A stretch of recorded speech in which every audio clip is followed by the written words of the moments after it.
a contributor to the Leadership Brevard program, and annual classes, Duane, we've decided over 20 years. That's where we're going to leave it, right? And in 2020, Dr. De Freese received the Rodney S. Ketchum Leadership Icon Award from Lead Brevard. So we are delighted to be able to welcome both of you, Virginia and Duane, to this session.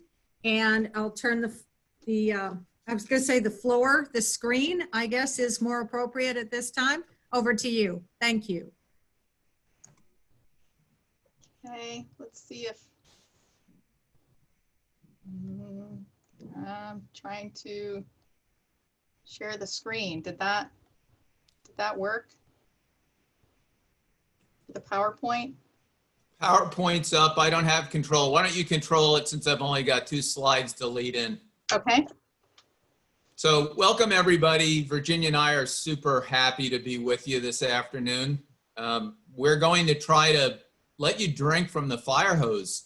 So we're going to give you pretty much of a comprehensive overview of what's going on the lagoon, both from a local and also a federal standpoint.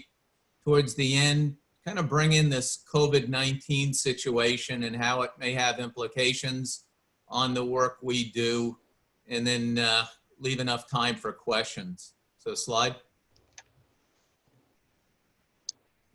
That's interesting. I did the right arrow and nothing happened. Did yours move?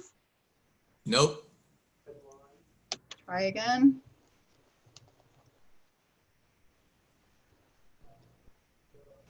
Okay, let me try that one. And I checked, I did not have control. So why did this work yesterday and not today?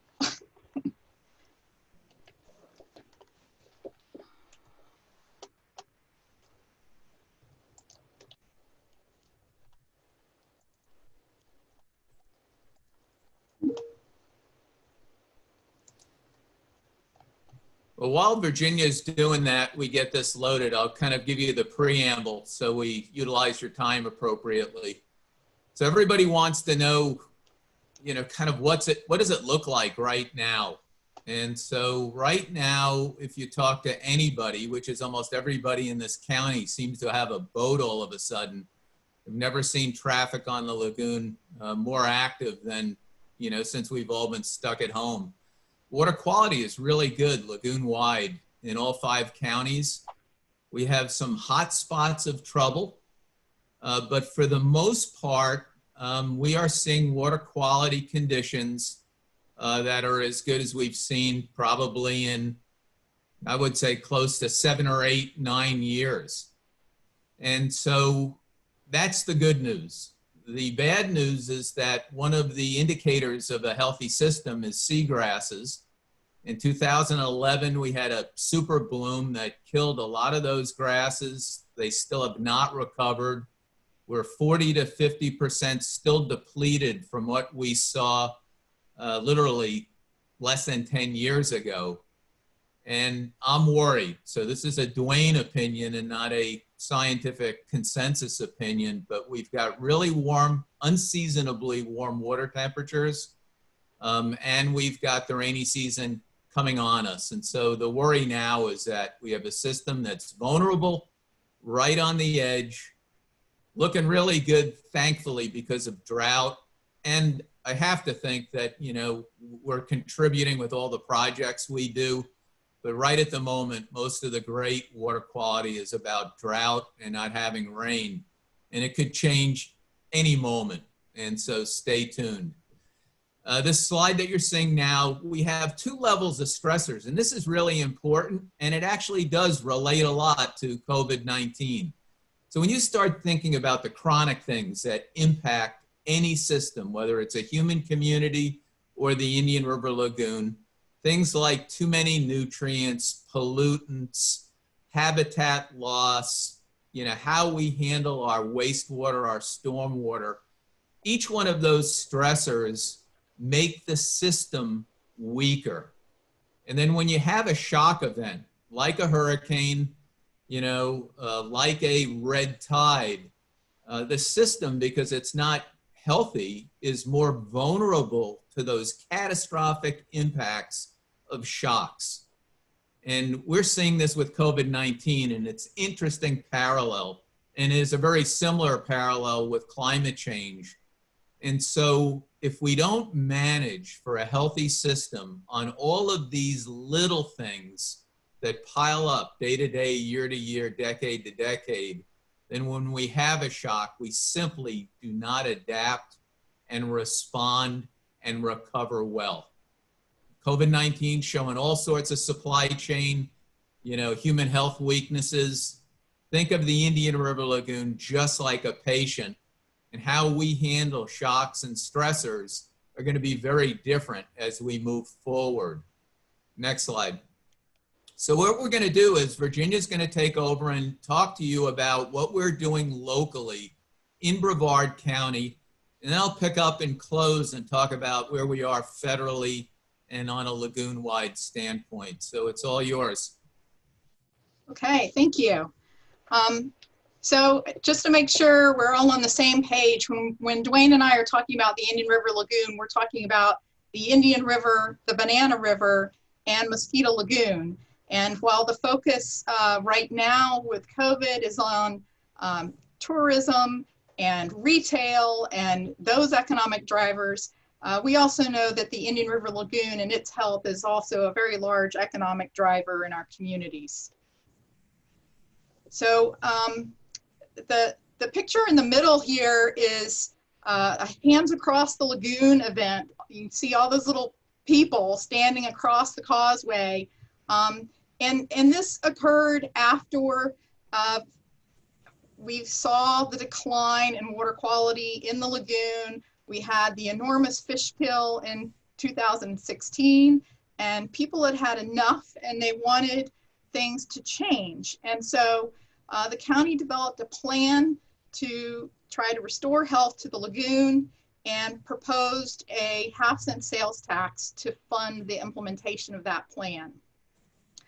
The plan is based on decision science, which I will sort of talk through bits of that throughout the PowerPoint, but using the best available data and experts to make decisions as needed to address what appears to be the most major sources of pollution. Projects are scheduled in parallel and in series.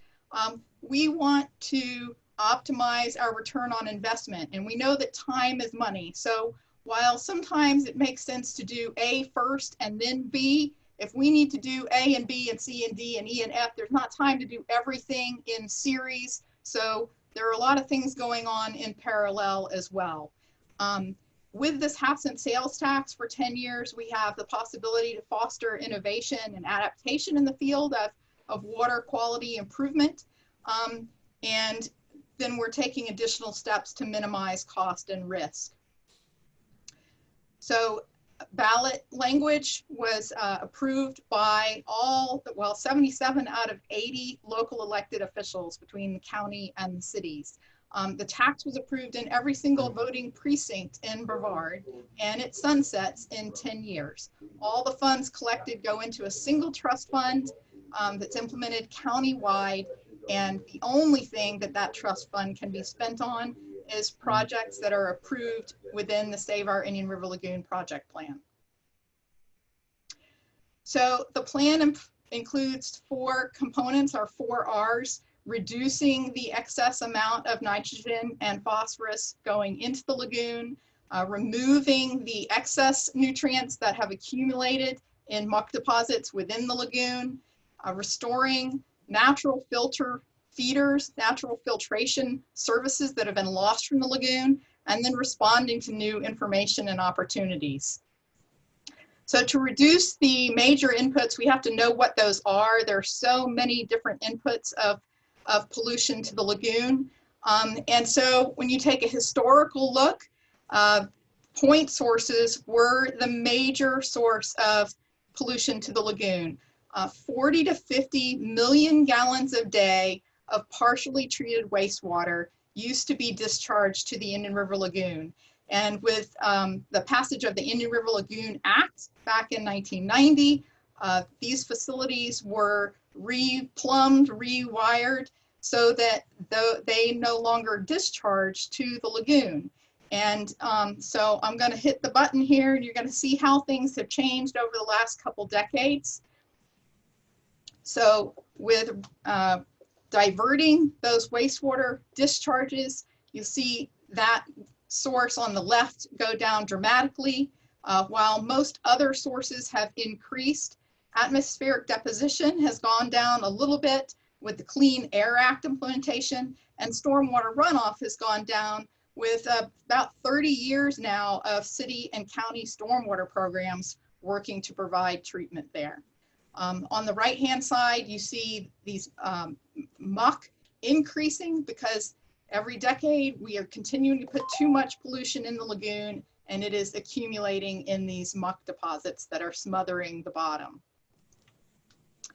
So one of the sources of pollution is fertilizer. You're probably well aware by now of the summer ban for the use of fertilizer containing nitrogen and phosphorus, and that's because you put it down, you get a hard rain tomorrow, it washes off, or it soaks down through beyond the grass roots into the groundwater, and then moves sideways through the groundwater to the lagoon. A harder piece for people to understand is that even outside of the summer rainy season, it really matters what kind of fertilizer you use.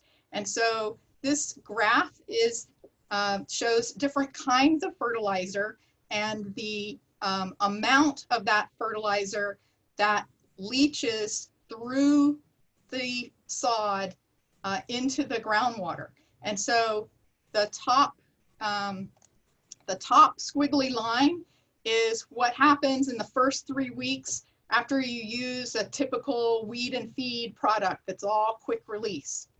Whereas the pinky fuchsia squiggly line is a product that is 70% quick release and 30% slow release, where you have coated particles over that fertilizer that breaks down over time. And so less of that product is washed off or washed through the sod to pollute the nearby waterway. And the yellow line is if you go with a 50-50 quick release, slow release product. So the slow release, 50% slow release is what is required by all our local ordinances. And you can see that almost none of that is wasted. All of it goes to feeding your plants. And even though it's more expensive up front, because of that slow release, it lasts for a good 6 months or so. So when you look at the 6-month or the annual cost, slow release actually saves you money. It reduces pollution, and you're not out there fertilizing every month because it hasn't all washed away. So a very important piece of information to try to convey, but it's difficult to explain to people. So we have this sign that we developed last year and put in all this stores. And in the bottom left corner, there's a QR code. So if you want to know what kind of fertilizer is on the shelf that contains 50% slow release, you can just click on that QR code and pull up a list of Florida-friendly products. Septic systems. So there's a perception that people who maintain their septic systems, that's not a problem, that it's septic systems that are broken or haven't been maintained that are the problem. And that is not true. So the way a septic system functions, a little bit of the nitrogen is removed in the septic tank. 10 to 30% of the nitrogen is removed in the leach field, in the drain field. But most of the nitrogen works its way all the way through that system and then trickles down through the soil underneath the drain field into the groundwater table and then moves laterally to the nearest open water. And so almost all septic systems are contributing pollution to the Indian River Lagoon, but some are contributing a lot more than others. So distance makes a huge difference because there are natural processes that take place in the soil as that groundwater travels along. So the first thing we did was take the 53,000 septic systems that are in Brevard that drain to the Indian River, and we divided them up into several different distance classes from the lagoon. And you'll see that 15,000, so just over a fourth of the tanks, are responsible for about 300,000 pounds of loading per year, which is nearly 3/4 of the loading from septic tanks. So 1/4 of the system's responsible for 3/4 of the pollutant load. And then we looked more closely at those systems based on the soils. And so where we have, beaches have super sandy soils, the nutrients move through that sand very, very quickly with very little attenuation. And so the only 8,000 tanks in close to the lagoon in sandy soils are responsible for almost half of the loading. And then we looked at those 8,000 systems more closely, divided them up into 10-meter size classes or distance classes, and got down to 5,584 septic systems that are collectively responsible for almost half of the load. So we don't need to spend billions and billions of dollars addressing every septic system. If we can address these 5,500 tanks, we can address half of the pollution from septic. So, what does this look like on the ground? We have these communities that are more or less like a giant ship in the middle of the lagoon, flushing their heads on a daily basis through the groundwater to the lagoon. This is a crazy place for septic. These areas need to be on sewer. And so these are the kinds of neighborhoods that are prioritized for septic to sewer conversion in the plan.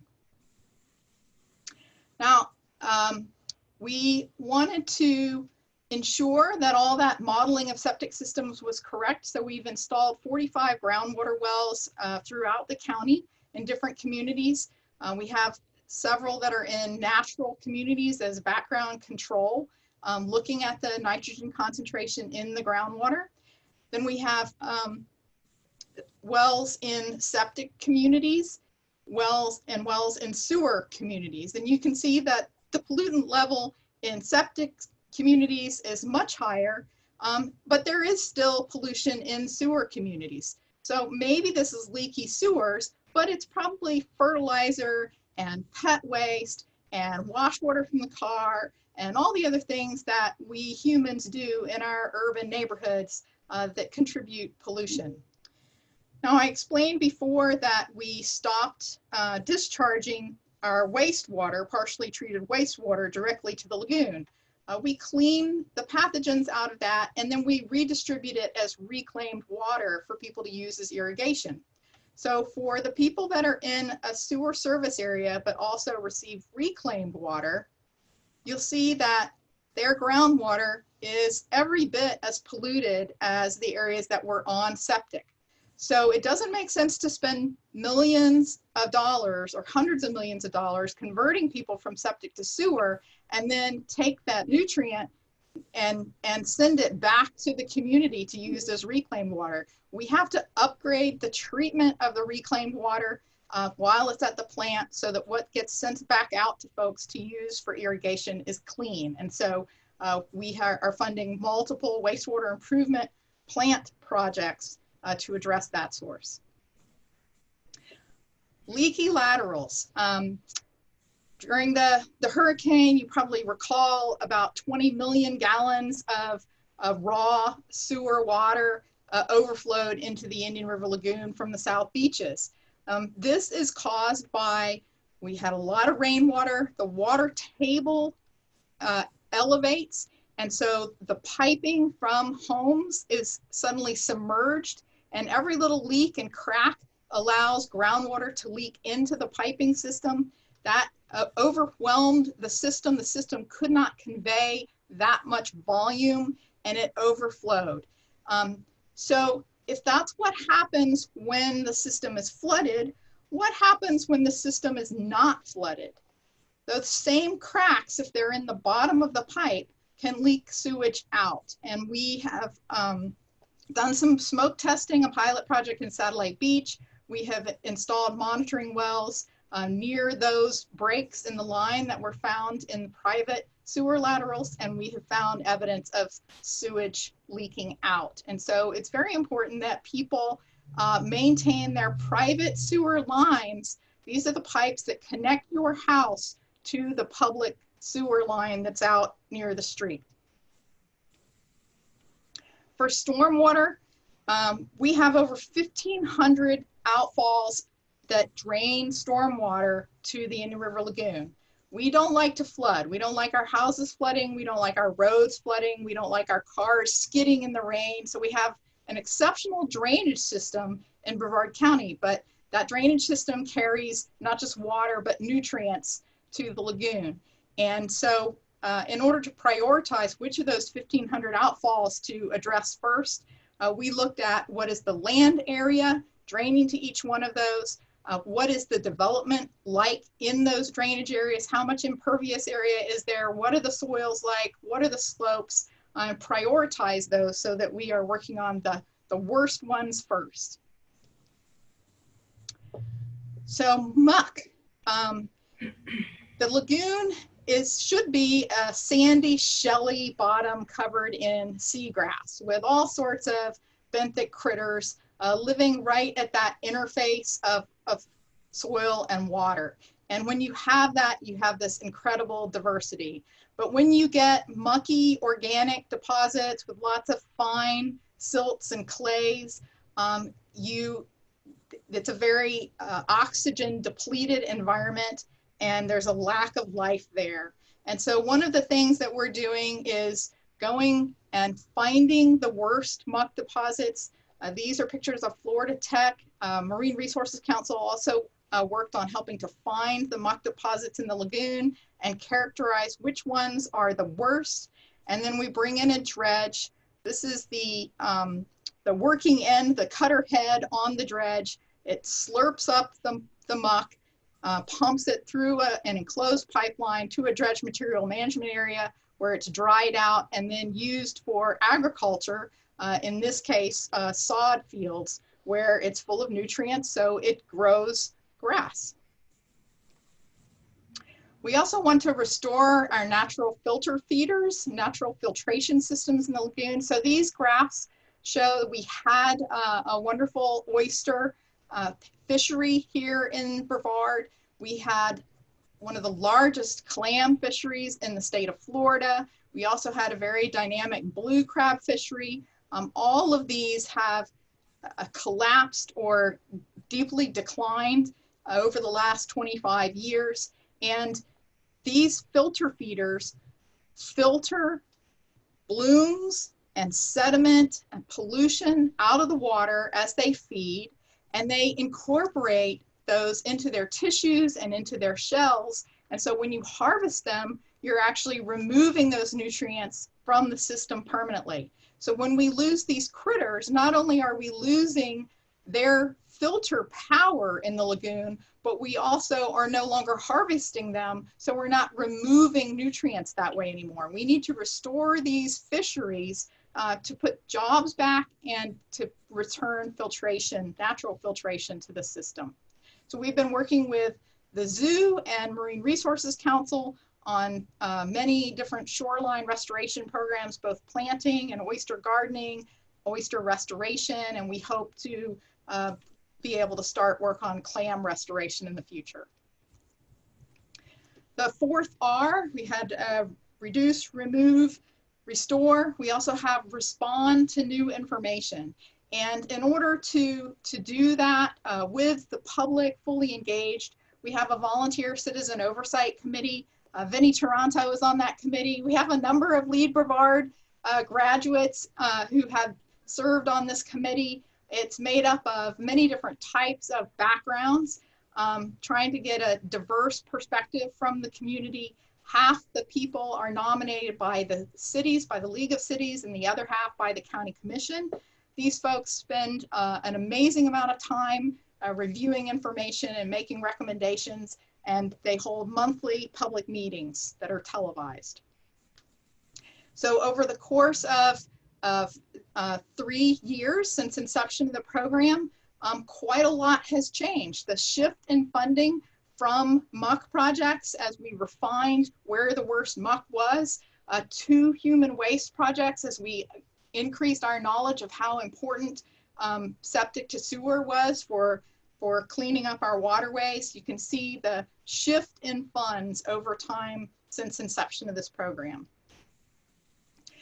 So I want to fly through a few slides on what we have accomplished so far. So we have completed 13 projects that reduce pollution to the lagoon, 3 projects that remove pollution from the lagoon, and 7 projects that are have restored filter feeders and natural living shorelines. We have 21 projects under construction right now. These are contracted. They've been through the bidding process. They have contracted. Most of them have broken ground. Some of them are close to completion. And so there's a lot underway right now to improve water quality in the lagoon. And then at the same time that those are under construction, we have 33 more projects that are in the design and permitting stages so that they will be ready to go to construction as soon as the other ones are completed. So of these 33, 19 are projects that reduce pollution, 10 are projects to remove pollution, and 4 are continued restoration of our filter feeders. If you want more information on any of those projects, we've put all of the nearly 200 projects in the lagoon plan are in this story map, divided up by layer. You can click on one layer at a time for different project types. The colors denote the type, the size of the squares denotes how much nutrient is removed by those projects. So you can drill down and get a lot more information on projects in your neighborhood or any kind of projects you're particularly interested in. We also have our respond work where we are monitoring the performance of projects to make sure that we are getting our best bang for the buck. And we have outreach to help the community understand what they can do to assist in pollution reduction. And so, we have quite a list of the kinds of activities that people can do as individuals.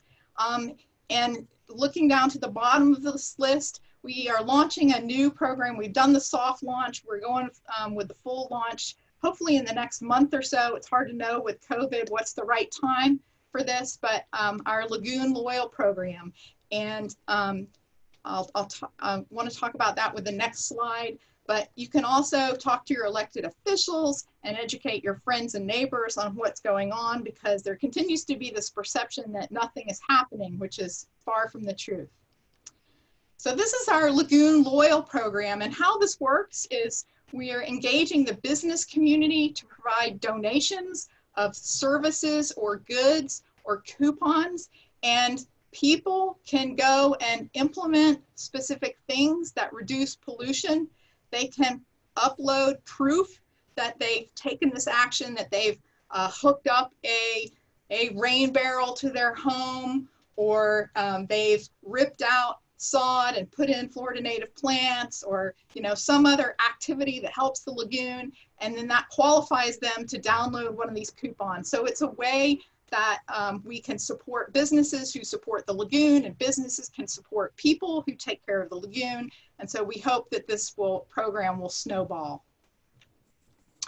We started back in December, January. We started getting a lot of anecdotal encouragement that water quality was better and water clarity was better. And so we wanted to take a look at the actual data collected from out in the Indian River Lagoon. This is a particular site in the lagoon near Turkey Creek. And Turkey Creek is the first area where we dredged muck. And so the squiggly line is the level of turbidity in the water collected monthly by the Water Management District. And this is about a 10-year period of time. And so you can see the super bloom that happened back in 2011. You can clearly see the water quality back at the fish kill in March 2016. Interestingly, the hurricanes were not quite as awful as the super bloom and the fish kill. This red zone is when there was dredging. And so we average what was the turbidity before dredging and compare that to during dredging. Clearly there was no negative impact from dredging. And then when we look at what is the water quality for 2 years since we completed that dredging, it is dramatically better. And it's not just here at Turkey Creek, it's also at the O'Galley project. We're beginning to see it in the Cocoa Beach near those projects. And then we looked at Melbourne Causeway, which is 4 miles from the Turkey Creek and the O'Galley Causeway projects. And you can see that even there, 4 miles away from these dredging projects, we're seeing improved water clarity. And the little yellow circle in the bottom right corner, that is the lowest turbidity measure recorded in the last 10 years. So, and this was in October. So this is not COVID related. I know there's a lot of questions out there about, you know, is COVID and changes due to COVID responsible for the clear water? No, there are a lot of things responsible for the clear water. One, this is the clear water season, the winter, but it's been going on for longer than that, longer than just the dry season. We're beginning to see a trend of encouragement. Now, I totally agree with Duane that we could have a really rough summer and fall, so we'll see, but hopefully the long-term trend is improvement. And with that, I'll pass it back to Duane. And Virginia, just to save time, I'll let you advance for me so we don't, you know, toggle back and forth. I've already covered this slide, but wanted to mention just 2 events. Last week up in Turnbull Creek, we had an algal bloom actually underway with really low dissolved oxygen, right at the edge of a potential fish kill. And we've also had blooms just recently south of Wabasso Causeway, just south of Sebastian Inlet. So even though we have clear water right now in most of the lagoon, it doesn't mean it's everywhere. It's a big system. It's highly diverse, you know, and so when you ask about how's the water look, it depends on where you are. And that will be a condition that's just natural to the system. Next slide. So where do we fit in as a national estuary program? We have been authorized by Congress now 30 years ago. So we are in our 30th anniversary this year. Congress decided that there was a better way to than just looking at regulatory issues. And they formed this National Estuary Program as part of Section 320 of the Clean Water Act.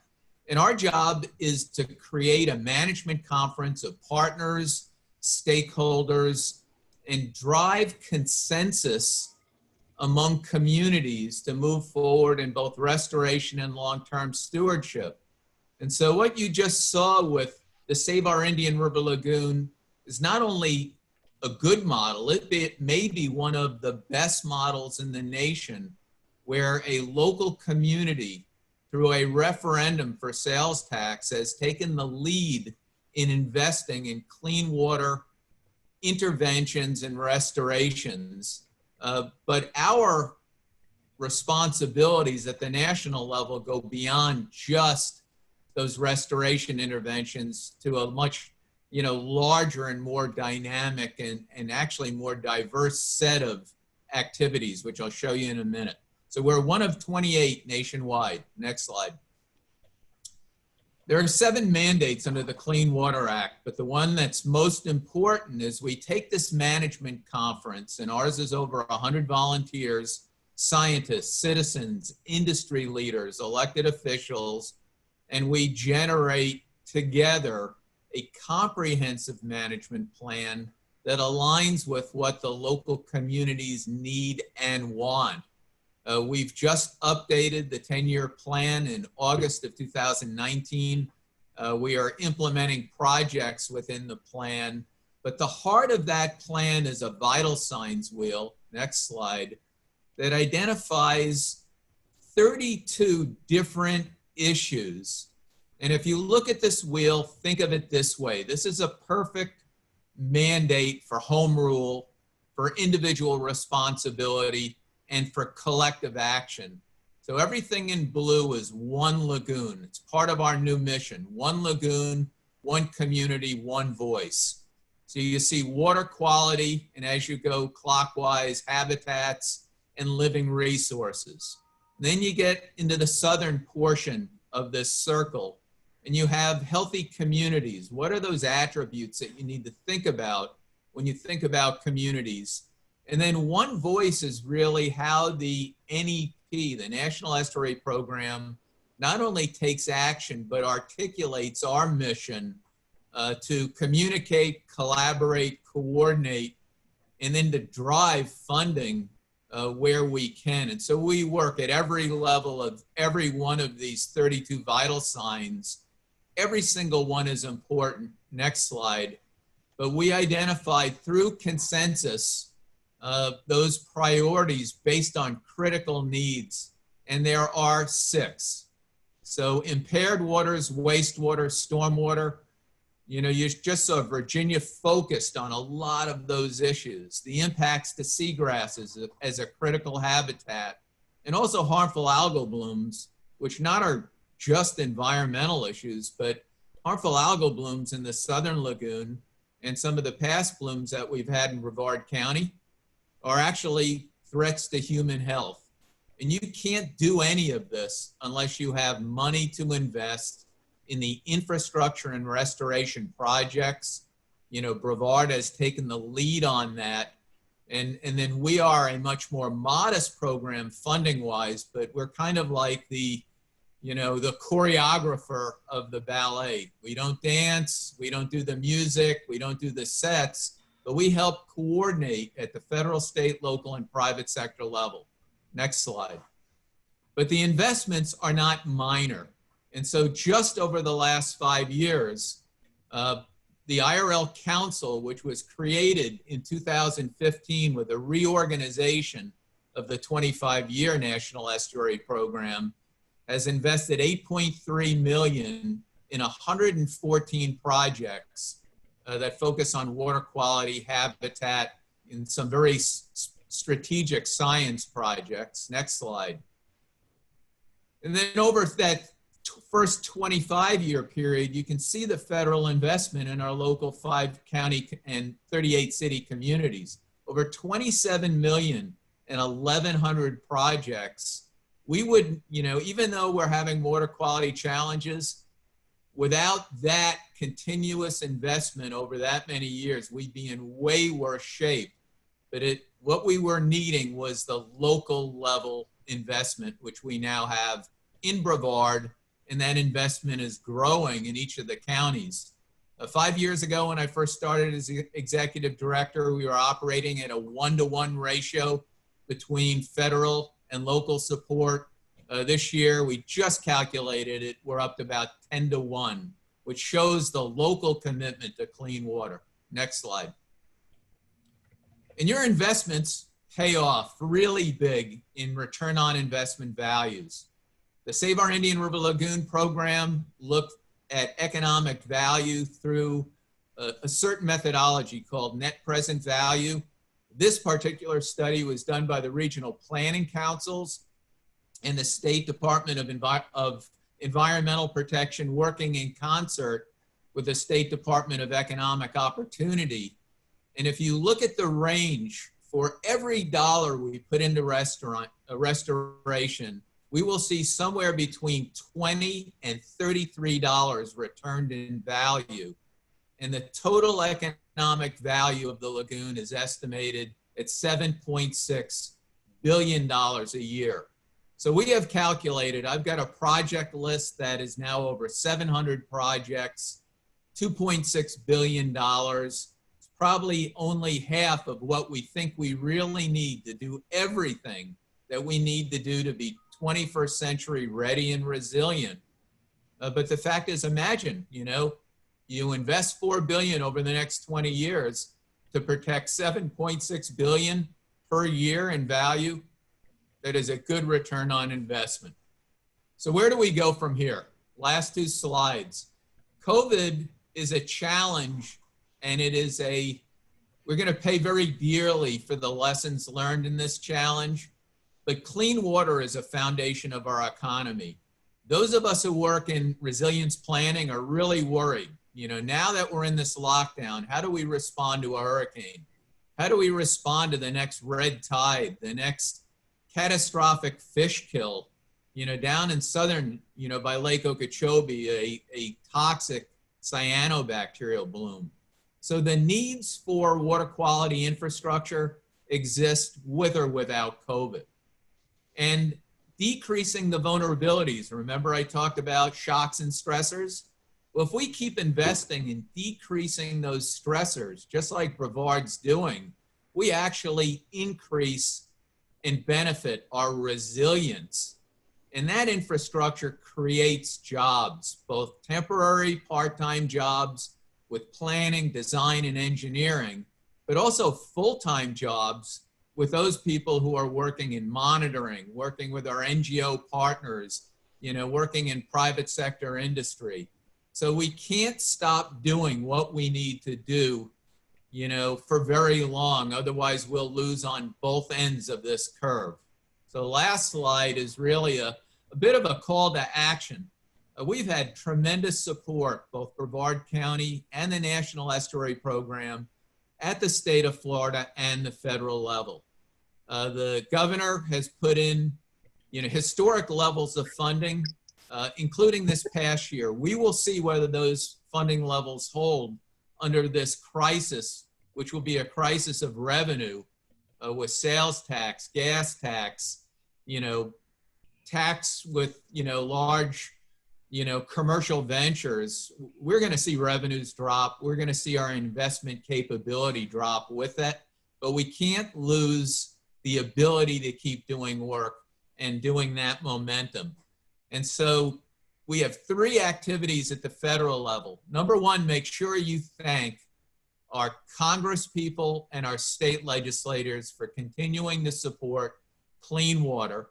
And at the federal level, we are working as we speak on 2 appropriation bills for 2021, reauthorization for 22 to 26 that would double our base funding, which is modest, but you know, when you have recurring funding, it's valuable.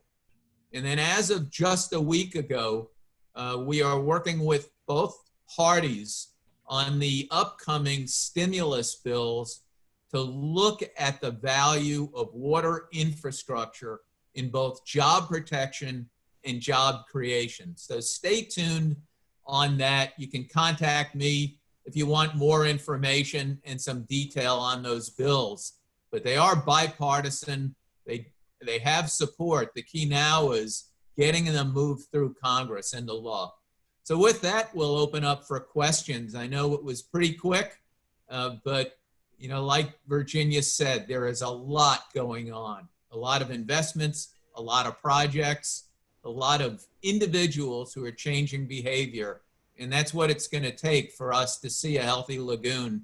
It's going to take communities acting, you know, in support of the very clean water, you know, that not only protects wildlife, but protects our way of life. So Kristen, I'll turn it back to you guys for questions. Thank you, Duane, and thank you, Virginia. That is a lot of good information. If there are questions that any of you have, I invite you at this time to put them into the chat room. Or Vinny has a question because I saw a raised hand. So Yeah, Vinny, do you want to ask that question, please? Yeah, I was just going to say, I was just going to compliment both Virginia and Duane on their work. For those that don't know, Virginia, like you can text her or ask her a question in email at like 8 o'clock, 9 o'clock at night, and you'll get a response. She's always working. And Duane, I wanted to know, Duane, how do you get yourself to look like Richard Gere? That's what I want to know. I'd like to have that ability, and I don't. So how do you do that? You didn't find that on your Zoom? You know, there's foregrounds and backgrounds. I guess I need to look for the head replacement. That's right. Head replacement one. Yeah. All I had to do is give me a different head. Yeah.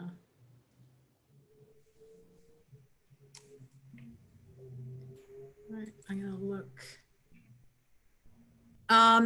Okay.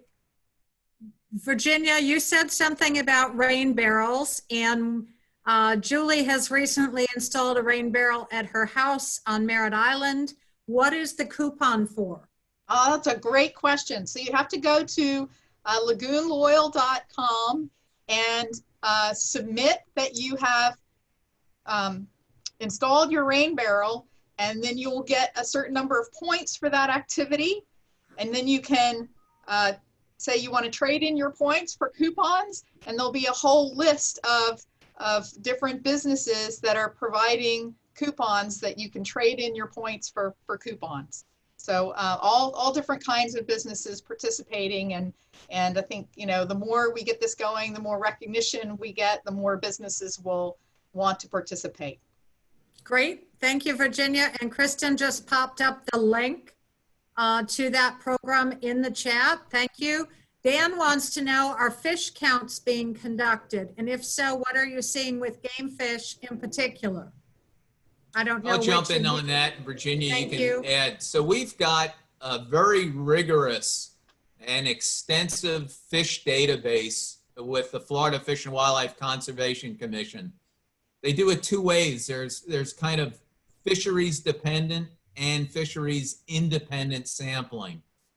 And so the data is still out on a lot of these species. We know we had tremendous impacts with deaths of fish in 2016 with the fish kill. We've had isolated fish kills since then, but the challenge is that the fish are moving around. And I'll give you two examples where we don't have scientific answers yet, only we have some ideas. So we used to have this world-class red fishery in Mosquito Lagoon where anybody could go out with a guide with a fly rod or a spinning outfit, and they'd put you on literally dozens, if not hundreds of fish that were all schooled up. And those schools are no longer in Mosquito Lagoon. It appears, you know, best guess as a scientist after 40 years, that those fish have scattered. We're seeing redfish being caught north, you know, further north up into Volusia, the Halifax River. And it's probably related to the loss of seagrasses. Kind of the combination of water quality, loss of seagrasses, you know, is going to change both how fish eat, their migrational patterns, even, you know, where they're reproducing. And so there is no definitive published peer-reviewed science yet. We know the system has changed. We're just not sure, you know, in what ways and how quantifiable those changes are yet, but they're working on that data with some species now. There's a lot of worry about spotted sea trout, and all of a sudden now the bite for spotted sea trout is really good again, but it's not anything like what we remember when I first got here in '78.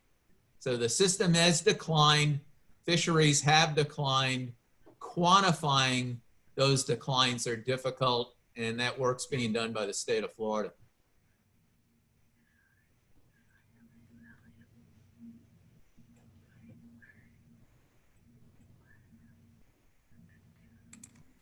All right, thank you. I didn't unmute quickly enough.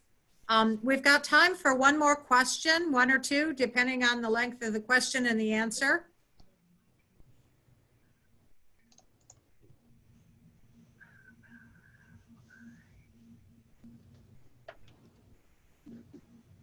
Okay. Well, no questions. I'm going to jump in. You know, Virginia mentioned fertilizer. One of the best things we can do as a community, you know, is start taking individual responsibility. You know, the federal government isn't going to do it all for us. Not every county can deliver what Brevard has delivered in a sales tax. And that sales tax revenue is going to be impacted at levels we can't even guess right now because of COVID. If every single person, you know, took care of your septic tank if you had them, cut back on fertilizer, pesticides, and herbicides, especially if you're within that close distance to the lagoon, you will make a difference. We have seen that difference, you know, in places like Chesapeake Bay, Puget Sound, Narragansett Bay. Those little things add up to a lot when you look at 1.6 million people, you know, and the extensive shoreline and the fact that we don't flush naturally because we're an estuary. So changing individual behavior really does matter, and it does help. And you're actually seeing some of that now in places all around the world, you know, where some of those inputs have been removed because of this isolation we're in. So, you know, at the end of the day, if you take care of your own business, and we then the community, then the county, and then the state, we will get this done, and it won't take a generation. You know, it'll be a decade or two, and you will see discernible improvements in water quality and habitat in the system. Thanks, Duane. We've got one more, just a quick final question from Ben to Virginia. Virginia, I sent it to you in the... Yeah, when do we anticipate being complete? That one?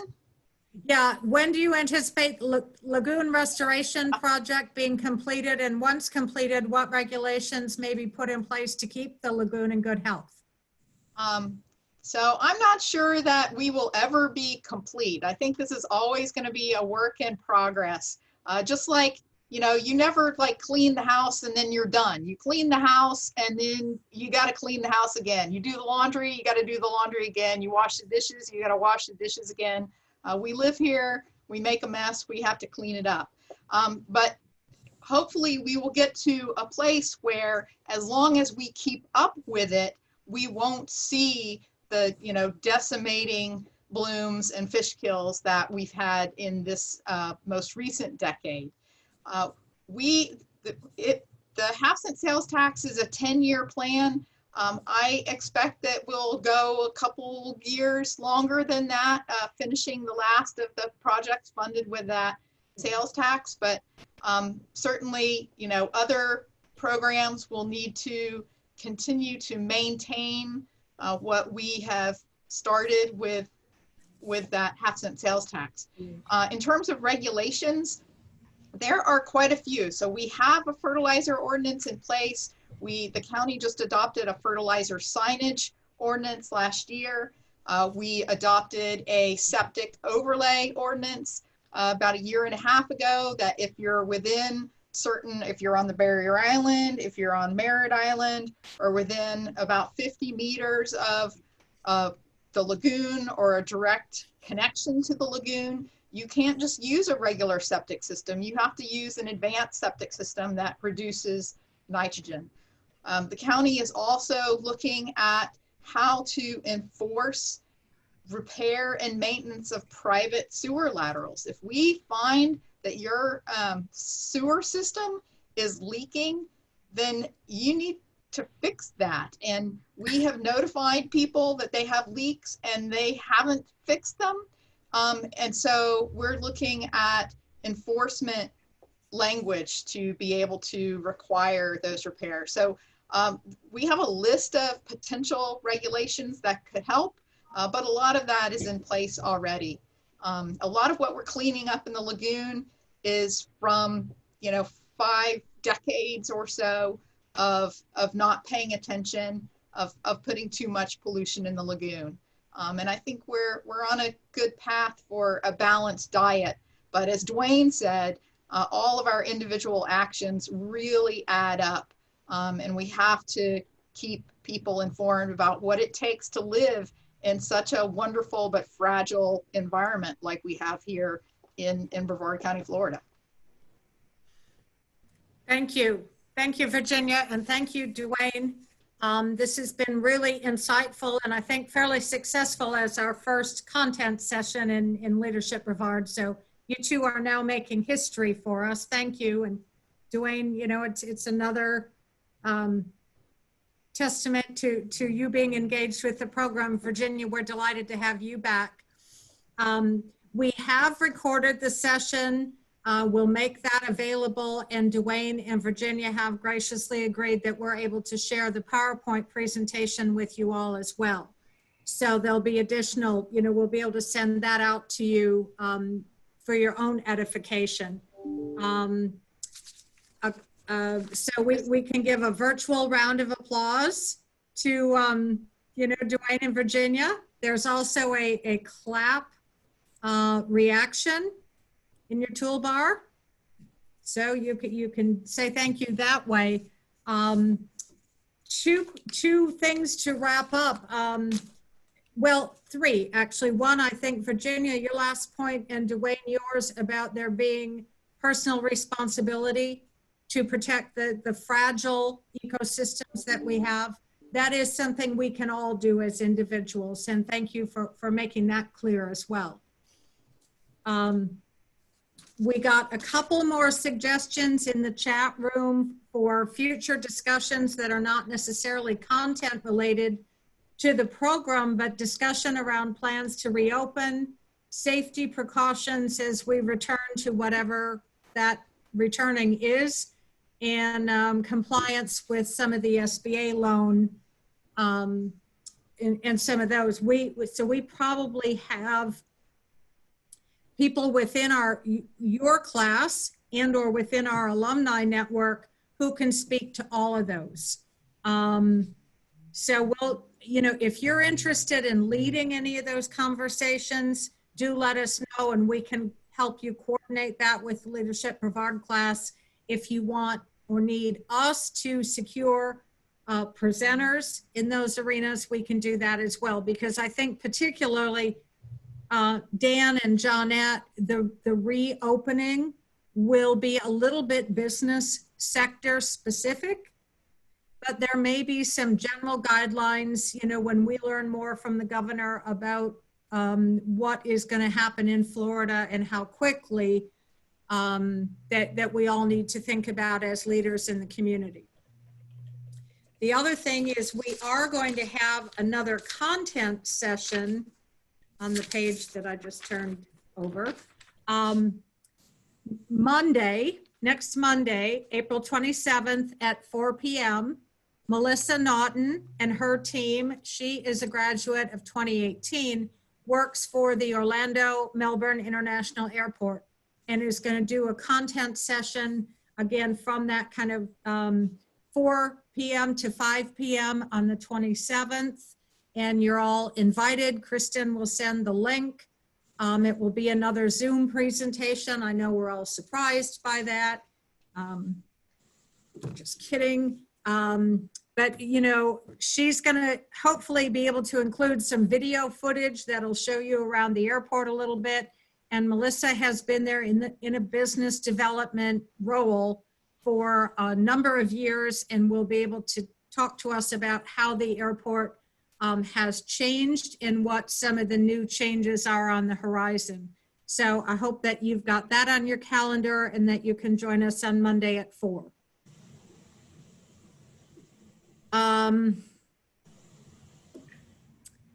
Any other? Aha, okay. Great. I've got a couple private messages regarding the leading these conversations. So Dan and Johnette, thank you.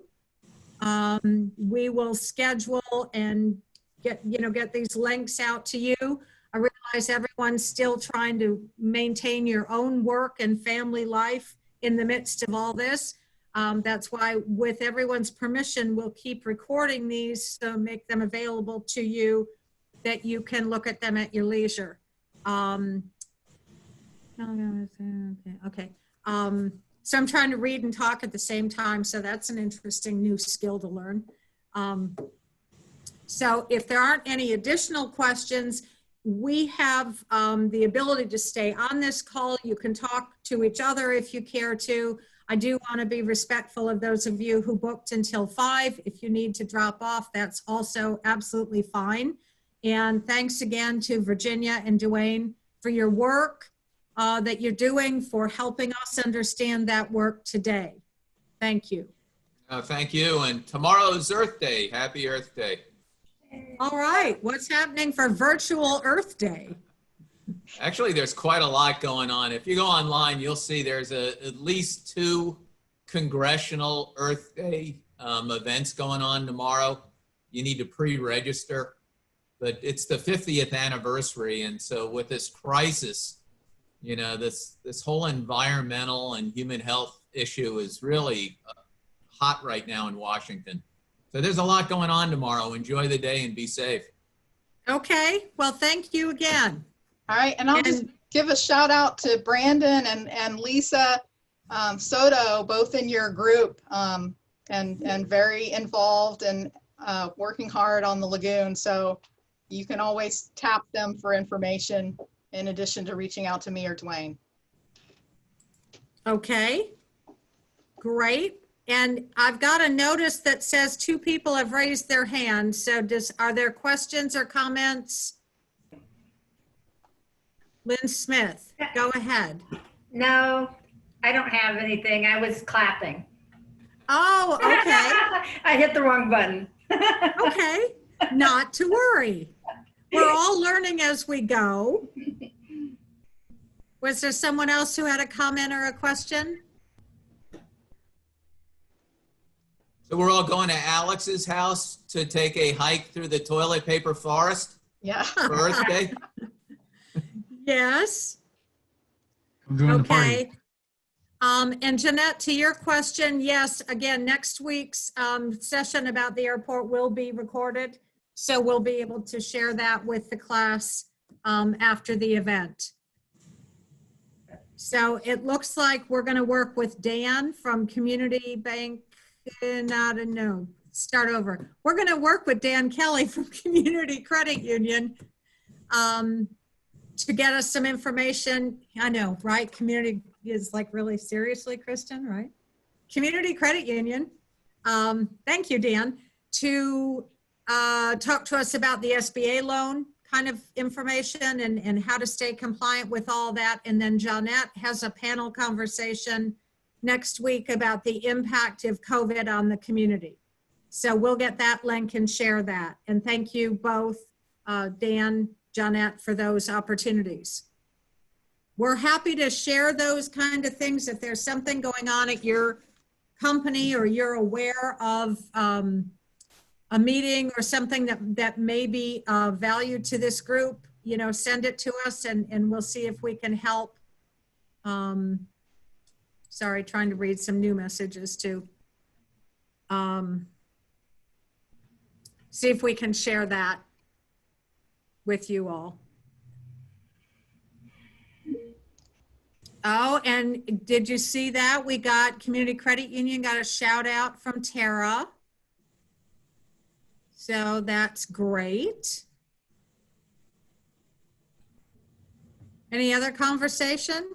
Yeah, yay, Dan. No? Okay, well, I want to thank our team as always, Kristen and Candace, for helping put this all together because it's kind of taken a village to get some of these Zoom meetings set up as we all learn this new way to communicate.